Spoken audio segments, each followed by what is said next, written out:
Double Dog Dumbbell, back again to make another video as promised. So the other day I went over how to talk to a military recruiter. I'll link that video right up here if you want to go check that out if you haven't seen it already.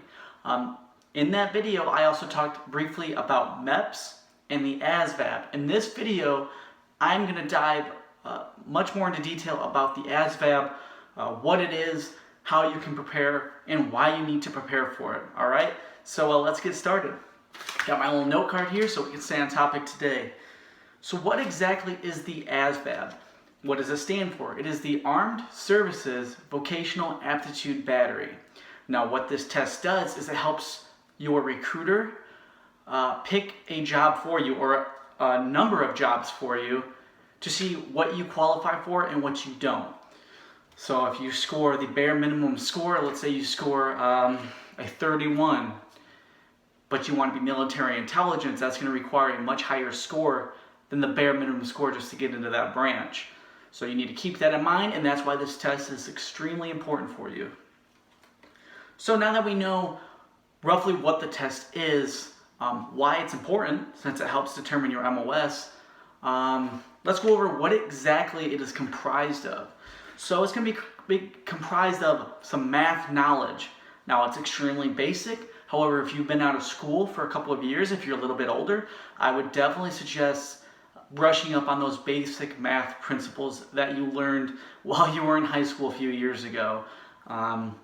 You're also going to have word knowledge. Now it's kind of hard to study for word knowledge. The best thing to do is just to read, and that'll help boost your vocabulary. The other one is paragraph comprehension. So basically you're going to be given a paragraph from some random excerpt from whatever they choose.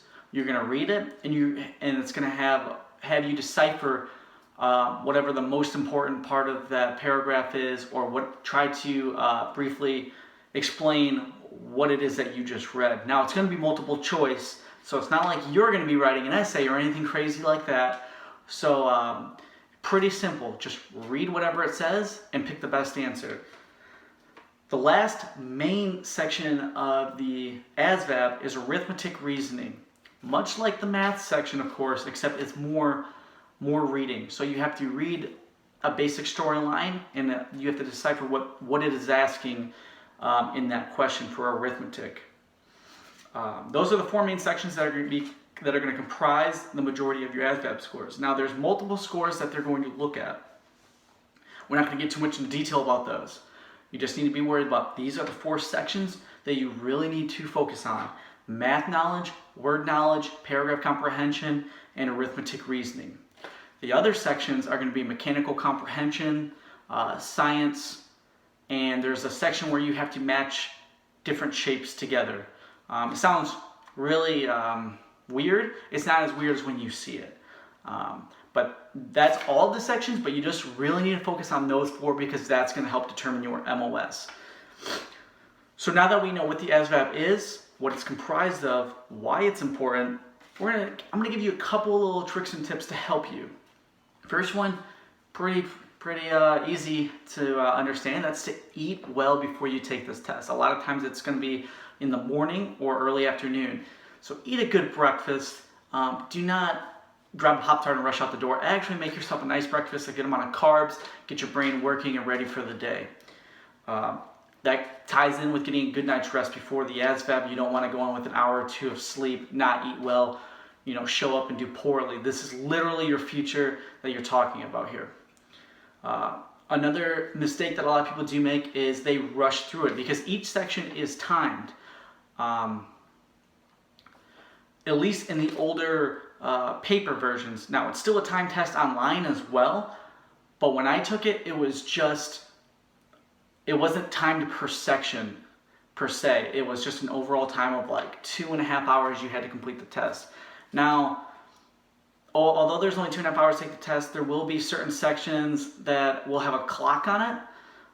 My suggestion is to not pay attention to the timer whatsoever. Just focus on the questions it's asking. Make sure you're doing it to the best of your ability.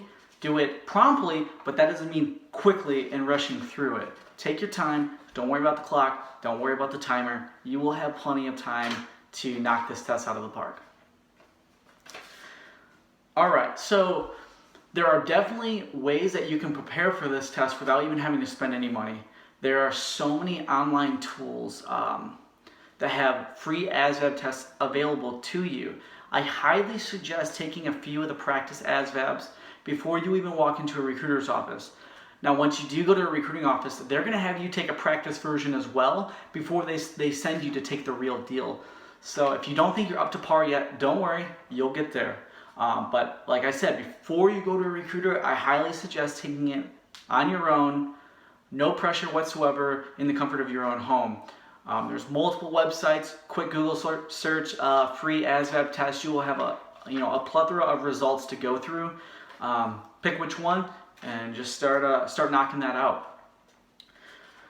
Also, the ASVAB for Dummies book, which you can buy. However, there is a page on Facebook, and I am no way affiliated with this group whatsoever, other than the fact that I'm a member, but I'm not getting paid to advertise for them or anything crazy like that. It's a closed group on Facebook called Future Jarheads. It has a free ASVAB book for Dummies download link. I used it personally before I switched over to the Marine Corps and had to retake my ASVAB. Definitely, especially if you're a future Marine or you want to be a Marine, head over to that page. It's a closed group, so you have to send over an invite. If they accept you, definitely take advantage of that book. I mean, it's only, what, $15, $20, but if you can save that money, why not? One thing that I did that a lot of people do not say is to use Quizlet. Now, Quizlet you can use on your phone. You can download the app, or you can use it on any mobile device, like such as your computer. It's basically flashcards online, so you don't have to manually write them out. And I used that. I just typed in ASVAB, got a ton of results, studied flashcards. I even studied the flashcards on my phone when I was with my recruiter on my way to take the ASVAB for real. I was flipping through those cards, and I'll tell you what, that helped me more than the ASVAB book for Dummies by far. Again, it's free. The app is free. Highly suggest using Quizlet. Check that out, guys. It will definitely help you. Okay, so now I'm going to go over the scores that each branch is going to be the minimum score to get into that branch, okay? So kind of worded that weird. However, this is the scores that you're going to need to get into whatever branch of service you're trying to get into. So the Air Force, you're going to need a minimum score of 36. The Army, and that includes the National Guard and the Reserves, that's going to be a 31. The Coast Guard, you need a 40. The United States Marine Corps, you need a 32. In the Navy, you need a 35. So according to this all was pulled from the internet, Coast Guard has the highest minimum score to get in. So that means if you don't meet these basic requirements to get in, you're going to have to retake the ASVAB. Now, the kicker with that is, if you take it and you fail and you have to retake it, you have to wait, I believe, 6 months before you're eligible to retake it. So if you're trying to get into the military in a timely manner and you fail the first time around and you have to retake the ASVAB and wait 6 months, I mean, that's just delaying your future, right? That's why studying and preparing and taking this seriously the first go around is going to do you some serious benefits down the road. I highly, highly suggest studying for this test. Again, it's not as hard as like the ACT or the SAT or those typical standardized testing that you may be used to, but it's basic knowledge that definitely leaves your mind. Once you brain dump it, once you're out of school, you don't even think about the Pythagorean theorem or quadratic formulas or any of that junk. I mean, once you're out of high school, that's not applicable to you anymore, so you kind of just brain dump that for, realistic stuff that you use every day. So if you've been out of school, or you're just like me, if you're really bad at math and arithmetic, I highly suggest studying for this test. If not, just study your weak points, and I'm telling you, it will help out dramatically. The first time I took the ASVAB, I did not study.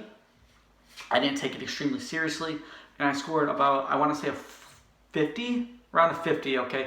So is that terrible? No, but it definitely will limit your job choices when you're with your recruiter going over what you qualify for. When I did take it seriously and I studied and I made the transfer to the Marine Corps, I studied for about a month, 2 months, somewhere in there. And I'm not saying study for 8 hours a day, but just going through Quizlet a couple of times, maybe doing a practice test here and there, maybe once or twice a day, nothing too crazy.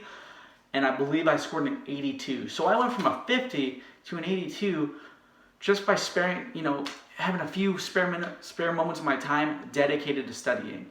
And with that score, with the Marine Corps, I was able to basically choose my MOS, choose my job. That's why this is extremely important, because if you don't score well, you're going to have a very limited options on what you'll be able to enlist into. So take this extremely seriously, because even if you're trying to be an infantryman, which typically doesn't require an extremely high score, you still want to score high, because maybe you'll change your mind by the time it takes to enlist. Maybe you're gung-ho about a certain job, and then when it comes time to actually enlist, you're like, you know what, I don't really want to do that. Maybe you're thinking a little bit more to the future, like thinking about what you can do in the military that's going to help transfer over into the civilian sector. And that's why taking the time to study is extremely crucial. But anyway, I'm not going to take too much more of you guys' time. Just want to give you a few tricks and tips to help you. If you have any questions about the ASVAB or anything else, be sure to comment below, guys. I'll definitely get back to you as soon as I can. If it's a super in-depth question, I'll completely make a separate video on it to help you guys out. If you want to, check out my Instagram, Devil Dog Dumbbell. Give it a follow if you need help with fitness and nutrition. I think you'll be really into that page, so be sure to give it a follow. And as always, guys, more good stuff coming soon. Have a good one.